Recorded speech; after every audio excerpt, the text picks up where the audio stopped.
The dust swirled across the main street of Silverbrook as another tumbleweed rolled past the weathered saloon doors. It was the kind of town where hope came to die, where dreams withered under the relentless prairie sun, and where Marcus Blackwood ruled with an iron fist wrapped in expensive leather gloves. Blackwood owned the largest ranch for 3 counties around, controlled the water rights that kept lesser men alive, and had a reputation for crushing anyone who dared cross him. Women were just another commodity to him, useful for cooking, cleaning, and warming beds, but never worth more than the cattle he branded with his mark. At 42 years old, Marcus had built his empire through ruthless business dealings, foreclosures on struggling families, and making examples of those who challenged his authority. His weathered face bore scars from countless fights, and his steel-grey eyes held no warmth for anyone. The townspeople whispered that he had ice water in his veins instead of blood, that he'd sold his soul to the devil himself for his wealth and power. 3 women had tried to marry him over the years, each drawn by his wealth and status. But Marcus had discarded them all without a second thought. He claimed no woman could ever touch his heart because he simply didn't have one to touch.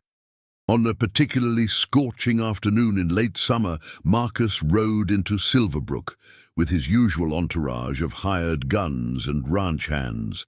He had business at the bank, foreclosing on yet another family that couldn't make their payments. As he dismounted from his black stallion, tying the reins to the hitching post with practiced efficiency, a commotion near the general store caught his attention. A small crowd had gathered, their voices raised in cruel laughter and mocking jeers. "Look at her, thinking she can show her face in decent company," sneered Mrs. Patterson, the banker's wife, her voice dripping with disdain. "The nerve of some people after what she's done." Marcus found himself walking toward the disturbance, curiosity overriding his usual indifference to small-town drama. As he pushed through the crowd, he saw the target of their ridicule. A woman knelt on the dusty ground, desperately trying to collect scattered apples that had spilled from a torn burlap sack. Her dress was patched and faded, her boots worn through at the soles, and her auburn hair was partially covered by a threadbare shawl. But when she looked up, meeting his gaze for just a moment, Marcus felt something he had never experienced before. Her eyes were the color of emeralds, bright and defiant, despite the tears that threatened to spill over. There was dignity in the way she held herself, pride that poverty and social exile couldn't diminish. Her face was beautiful in a way that made his chest tighten, but it was more than that. There was strength there, resilience that reminded him of the wild horses he'd spent years trying to break. Only these couldn't be broken. "That's what happens when you consort with outlaws," called out Tom Bradley, the blacksmith, kicking one of the apples further away from her reaching hand. "Maybe next time you'll think twice before taking up with murderers and thieves." The woman's name was Elena Valdez. Marcus learned from the crowd's continued harassment. She was the widow of a man hanged 6 months ago for allegedly rustling cattle from several local ranches, including Marcus's own. The evidence had been circumstantial at best, but in a town like Silverbrook, circumstantial was often enough for a necktie party. Elena had been cast out by respectable society, forbidden from most businesses, and forced to live in a ramshackle cabin on the outskirts of town with her 8-year-old daughter. As Marcus watched Elena gather her scattered fruit with quiet dignity, ignoring the continued taunts and jeers of the crowd, something fundamental shifted inside him. The woman should have been broken by now, should have fled town in shame or begged for mercy from those who condemned her. Instead, she stood with her meager collection of apples, brushed the dust from her skirts, and walked away with her head held high, never giving the mob the satisfaction of seeing her break. "Who did you say she was?" Marcus asked quietly, grabbing Tom Bradley by the shirt front and lifting him slightly off the ground. The blacksmith's bravado melted away instantly when faced with Blackwood's cold stare. "Elena Valdez, Mr. Blackwood," Tom stammered. "The rustler's widow, lives out past Miller's Creek in that old trapper's cabin." barely scraping by from what I hear." Marcus released the man and walked away without another word, but his mind was racing. He found himself riding out toward Miller's Creek that very evening, telling himself he was just curious about the woman who had somehow captured his attention so completely. He had never felt drawn to anyone before, had never experienced this strange compulsion to see someone again, to know more about them. The cabin Elena called home was a testament to poverty and perseverance. The roof leaked in several places, patched with whatever materials she could scrounge. The garden beside the house was small, but meticulously tended, every plant showing the care of someone who understood that survival depended on making the most of what little they had. Smoke rose from the chimney, carrying the scent of something simple cooking inside. Marcus dismounted and approached the front door, suddenly uncertain of himself in a way that was completely foreign to his nature. He had faced down armed men without flinching, had stared down bankers and politicians and made them bend to his will. But the thought of knocking on this woman's door made his hands tremble slightly. Before he could knock, the door opened, and Elena stood there with a shotgun pointed directly at his chest. Her green eyes were hard as flint, and her finger rested on the trigger with unmistakable familiarity. "I know who you are, Marcus Blackwood," she said, her voice steady despite the obvious fear that flickered behind her brave facade. "If you've come to finish what your friends in town started, you'd better know I won't go down easy." "I haven't come to hurt you," Marcus said, raising his hand slowly. "I wanted to talk." "Talk?" Elena laughed bitterly. "The great Marcus Blackwood wants to talk to the rustler's widow? What could we possibly have to discuss? You want to gloat about how your testimony helped put my husband in the ground?" Marcus felt the accusation hit him like a physical blow. He had indeed testified at Diego Valdez's trial, had claimed that several of his cattle bore signs of tampering with the brands.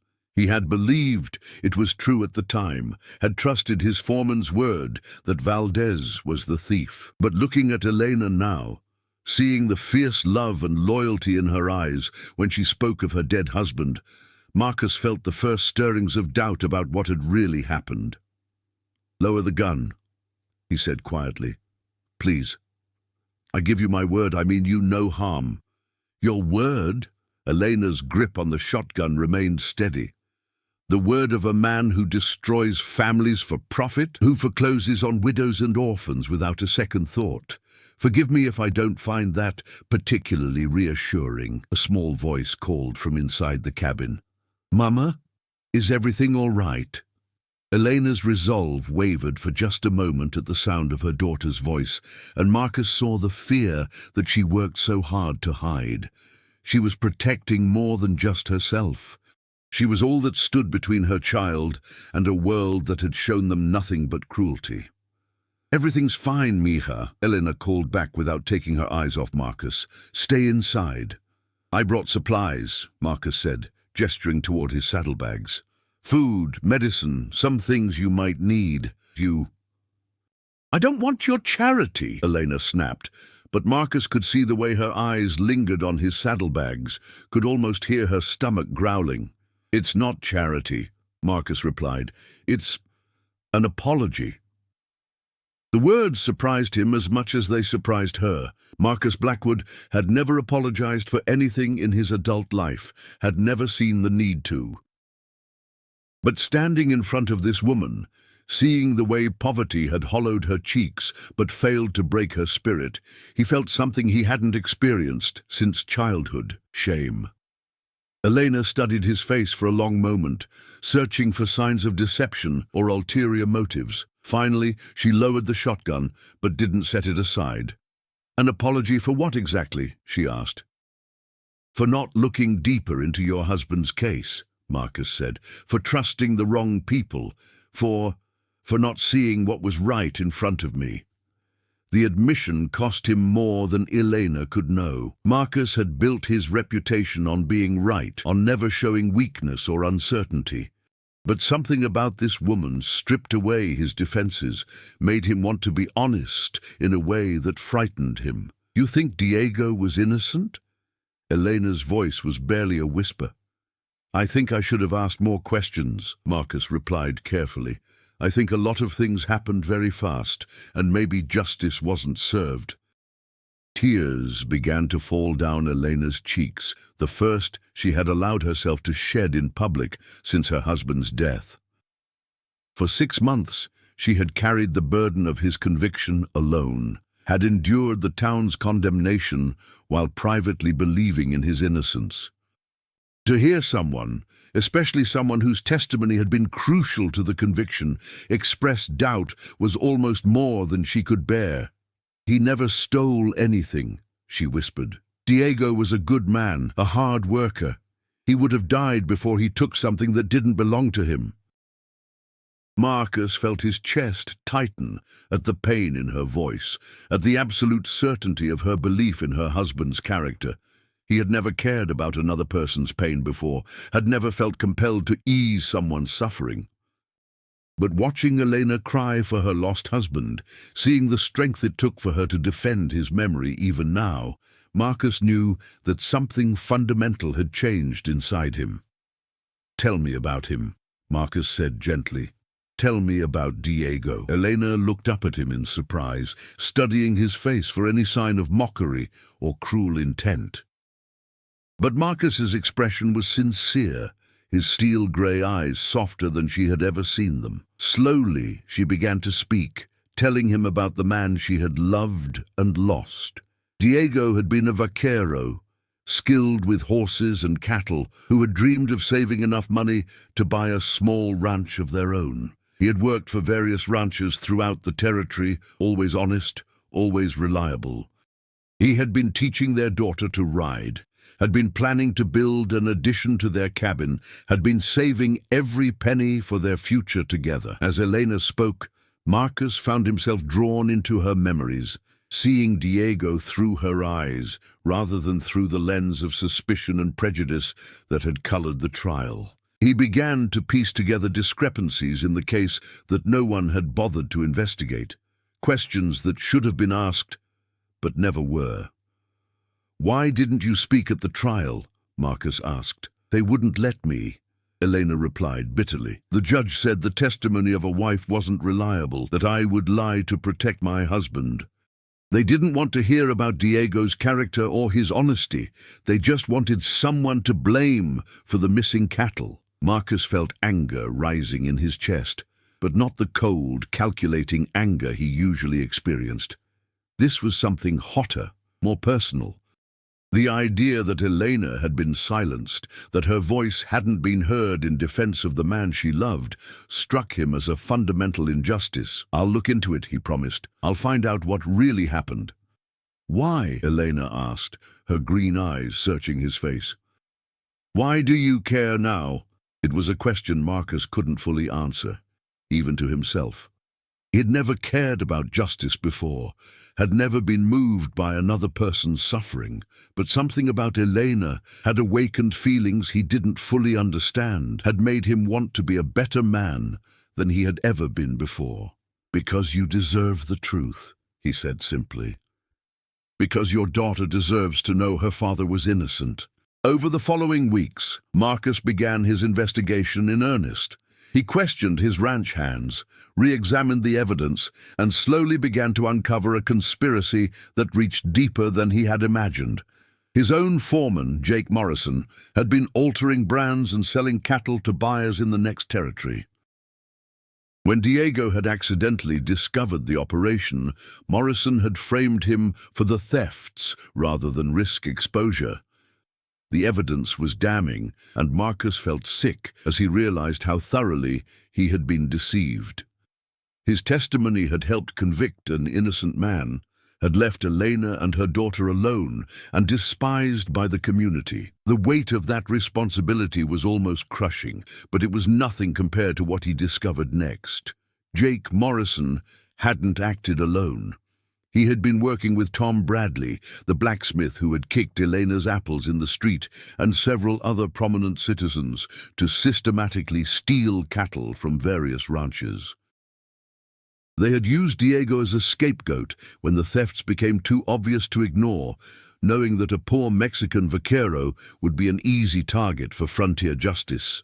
When Marcus confronted Morrison with the evidence, the man broke down and confessed everything. The confession was witnessed and recorded, providing the proof needed to clear Diego's name posthumously. But Marcus knew that vindication, while important, couldn't bring back Elena's husband or erase the months of suffering she had endured. As Marcus prepared to present the evidence to the town, he found himself spending more and more time at Elena's cabin. What had started as guilt-driven visits to bring supplies and check on her welfare had become something deeper. He was falling in love, truly and completely, for the first time in his life. Elena's strength amazed him daily. Despite everything she had endured, she faced each day with determination and grace. She had turned the small plot around her cabin into a productive garden, had found ways to supplement their income by taking in washing and mending, and had somehow shielded her daughter from the worst of their poverty and social isolation. Her daughter, Maria, was 8 years old with her mother's green eyes and her father's gentle spirit. At first, she had been terrified of Marcus, hiding behind Elena's skirts whenever he visited, but gradually his patience and genuine kindness had won her over. He brought her books from his own library, taught her to whittle small animals from pieces of wood, and listened with rapt attention to her stories about school and her friends. Elena watched these interactions with a mixture of wonder and wariness.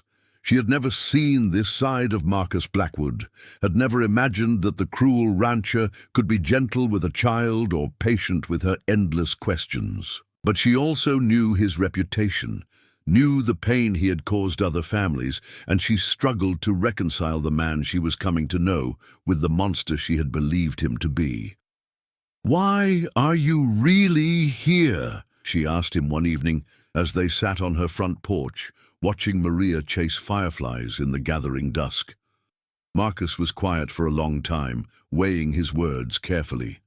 He had never been vulnerable with anyone, had never opened his heart to another person, but Elena had changed something fundamental inside him, had made him want to be honest about feelings he was only beginning to understand. "Because you make me want to be a better man," he said finally. "Because when I'm here with you and Maria, I remember what it feels like to be human instead of just existing."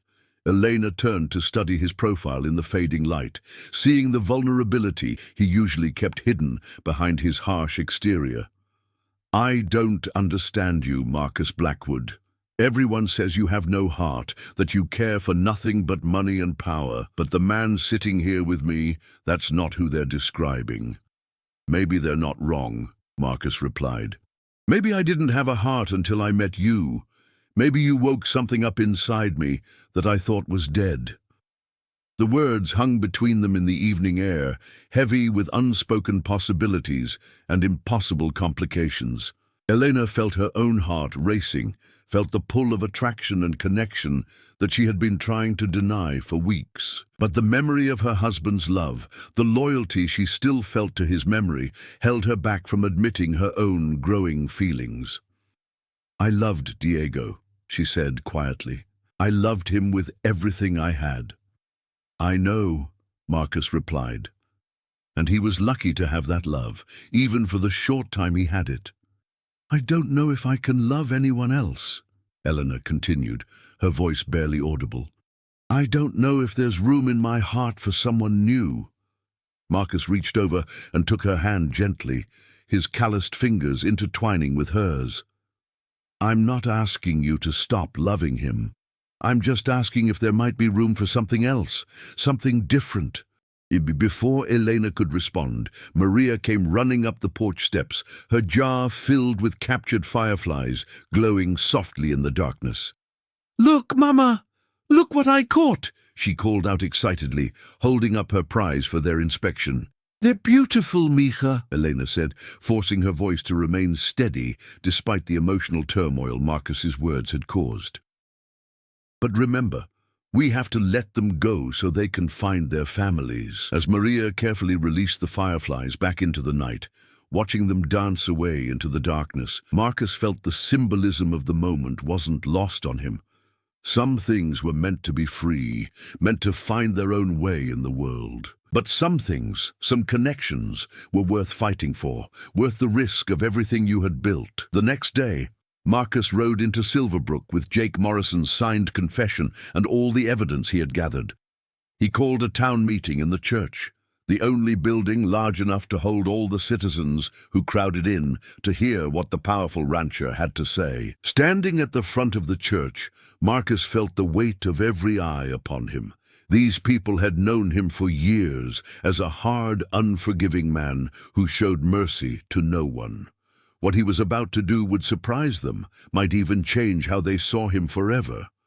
"I have evidence," he began, his voice carrying clearly through the packed church, "that proves Diego Valdez was innocent of the cattle-rustling charges that led to his execution."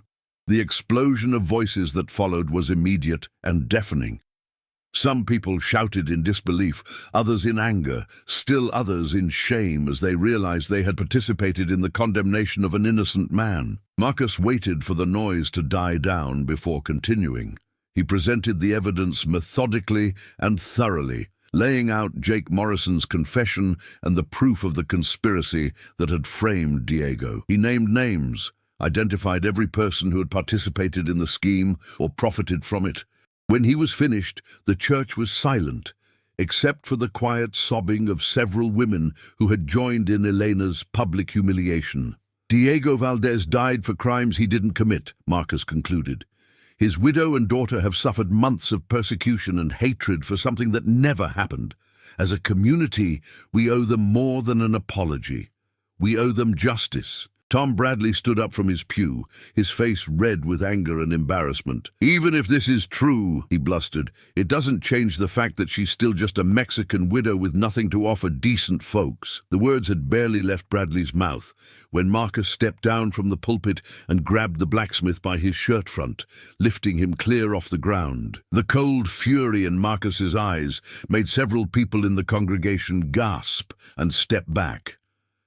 "That woman," Marcus said in a voice deadly quiet, "has more dignity and strength than every person in this room combined. She has endured months of cruelty and hatred while maintaining her honor and protecting her child. Any man who speaks against her will answer to me personally." He released Bradley, who stumbled back into his pew, thoroughly cowed. Marcus looked around the room, his gaze settling on each person who had participated in Elena's persecution. "Elena Valdez is under my protection now," he announced. "Anyone who treats her or her daughter with anything less than the respect they deserve will find themselves dealing with me." The threat was clear and unmistakable. Marcus Blackwood's protection was not something to be taken lightly in a town where he controlled so much of the economy and wielded so much influence. But there was something else in his declaration, something that made the more observant members of the congregation exchange meaningful glances. After the meeting dispersed, Marcus rode hard for Eleanor's cabin, his heart pounding with anticipation and fear.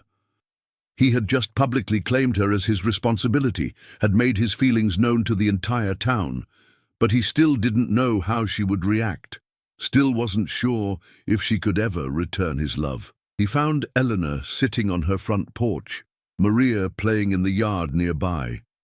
She had heard about the town meeting from a neighbor, had learned that her husband's name had been cleared and his killers exposed. But instead of joy or relief, her face showed a complex mixture of emotions that Marcus couldn't quite read. "Thank you," she said simply as he approached. "Diego's name means everything to me, to Maria. Knowing that people will remember him as an honest man." "It was the least I could do," Marcus replied. "I helped put an innocent man in the ground. I can't bring him back, but I could at least clear his name." Elena stood up and walked to the edge of the porch, her hands gripping the wooden railing tightly. "I heard what else you said at the meeting, about your protection." Marcus felt his chest tighten with anxiety. "Elena, You claimed me," she interrupted, her voice steady but strained. "In front of the whole town, you claimed me as yours."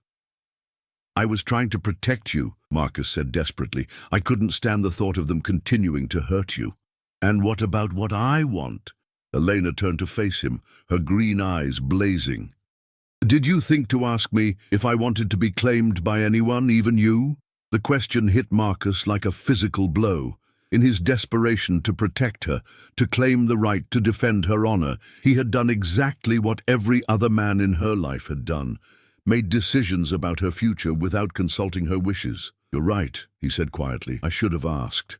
I should have respected your right to choose for yourself. Elena studied his face, seeing the genuine remorse there, the understanding of his mistake. It was more than Diego's accusers had ever shown, more consideration than she had received from anyone in months. I'm not angry about the protection, she said finally. God knows Maria and I need it.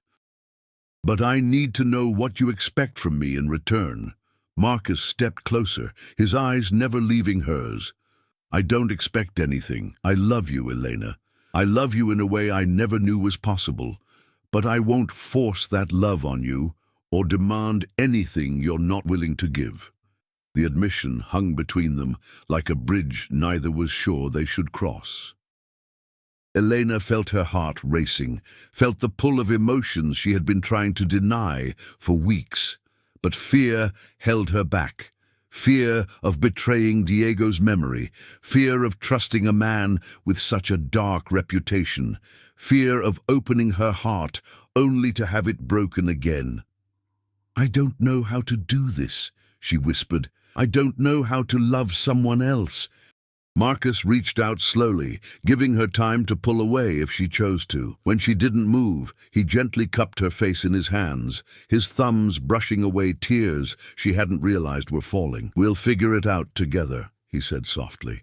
We don't have to rush anything. We don't have to decide everything today. For the first time since her husband's death, Elena allowed herself to lean into another person's touch, allowed herself to accept comfort from someone else.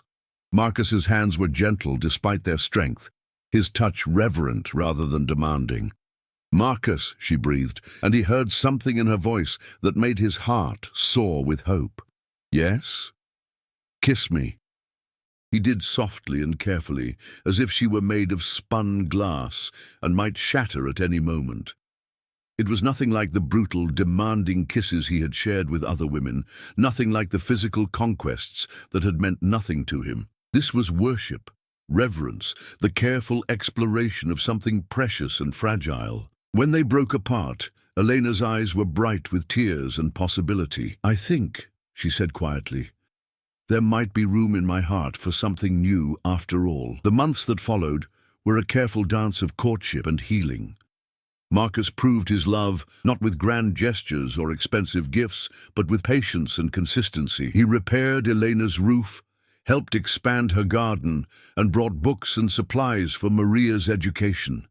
He never pushed for more than Elena was ready to give, never demanded declarations of love or physical intimacy. Slowly, Elena began to trust not just Marcus's intentions, but her own feelings.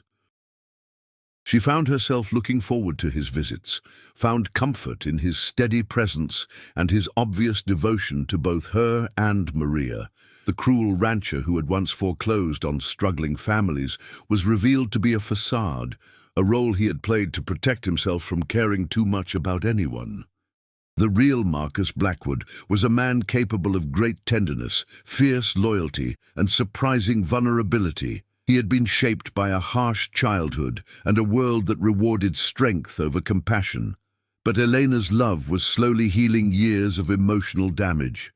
Their wedding took place on a crisp autumn morning in the same church where Marcus had cleared Diego's name. Elena wore her best dress, carefully mended and pressed, with wildflowers from her garden in her hair.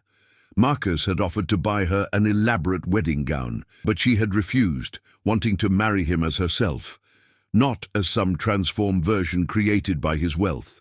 The entire town turned out for the ceremony, not out of love for the bride and groom, but out of curiosity and perhaps a little fear. Marcus Blackwood marrying the despised widow was the most shocking development Silverbrook had seen in years. But as they watched Elena and Marcus exchange vows, as they saw the genuine love and tenderness between them, many of the townspeople began to reassess their assumptions. The widow they had scorned carried herself with dignity and grace, and the cruel rancher looked at her as if she were the most precious thing in the world. Maria stood as Elena's only attendant, beaming with happiness at seeing her mother smile again. She had come to love Marcus deeply over the months of his courtship, had found in him the father figure she had lost when Diego died. Marcus had never tried to replace Diego in her affections, but had carved out his own place in her heart through patience and genuine care. As the newlyweds kissed at the altar, sealing their union before God and the community, Marcus whispered against Elena's lips, "Thank you for teaching me how to love." "Thank you," she whispered back, "for giving me the courage to love again." Their marriage transformed not just their own lives, but the entire dynamic of Silverbrook. Marcus used his wealth and influence differently now, helping struggling families instead of foreclosing on them, supporting the school and church, and treating his workers with fairness and respect. Elena became a respected member of the community, her strength and wisdom sought out by other women facing their own struggles. They built a new house together, larger than Elena's cabin, but not as ostentatious as Marcus's old mansion. It was a home filled with love and laughter, where Maria could grow up surrounded by books and learning, where Elena could tend her gardens and pursue her interests, where Marcus could finally understand what it meant to belong somewhere. Years passed, bringing their own challenges and joys. Elena gave Marcus 2 more children, a son who inherited his father's steel-grey eyes and his mother's gentle spirit, and a daughter who was the image of Elena, but with Marcus's determined chin. Marcus proved to be a devoted father, patient with their questions, and involved in their daily lives in ways his own father had never been. The cruel rancher, who had once cared for no woman, had been transformed by love into a man capable of great tenderness and sacrifice. Elena had found in him not a replacement for Diego, but a different kind of love, one built on mutual respect and shared dreams for the future. Their story became legend in Silverbrook and the surrounding territory, a testament to the power of love to transform even the hardest heart. They had both lost their first chances at happiness, but they had found in each other the courage to risk loving again, to build something beautiful from the ashes of their previous lives. As Marcus held his wife in his arms on their 10th wedding anniversary, watching their children play in the garden Elena had expanded over the years, he marveled at how completely his life had changed. The man who had once measured his worth in land and cattle now knew that his true wealth lay in the love of his family, in the respect of his community earned through changed behavior rather than fear, and in the knowledge that he had become the man Eleanor deserved. "Do you ever regret it?" he asked her softly, stroking her graying hair as they sat together on their front porch. "Marrying a man with such a dark past?" Eleanor smiled and snuggled closer to him, her hand resting over his heart. "I fell in love with the man you became, not the man you were. And besides," she added with a mischievous glint in her green eyes, "everyone deserves a second chance at happiness." As the sun set over their ranch, painting the sky in shades of gold and crimson, Marcus Blackwood understood that some transformations are so complete, so fundamental, that they create entirely new people. The cruel rancher who had cared for no woman was gone, replaced by a man who had learned that true strength came not from breaking others, but from building them up. Not from taking what you wanted, but from giving what you could. And it had all started with one moment, one look into green eyes that refused to be broken, one woman who had the courage to love again despite everything she had lost. In saving Elena from the town's cruelty, Marcus had inadvertently saved himself, proving that sometimes the greatest gift we can give another person is the chance to become who they were always meant to be. If you enjoyed this tale from the Old West, please give this video a like and subscribe to our channel for more stories of love, redemption, and the untamed frontier. Leave a comment below, telling us about a time when someone surprised you by showing a completely different side of their character than you expected. Have you ever witnessed a dramatic transformation in someone you thought you knew? Share your story with our community of Old West enthusiasts.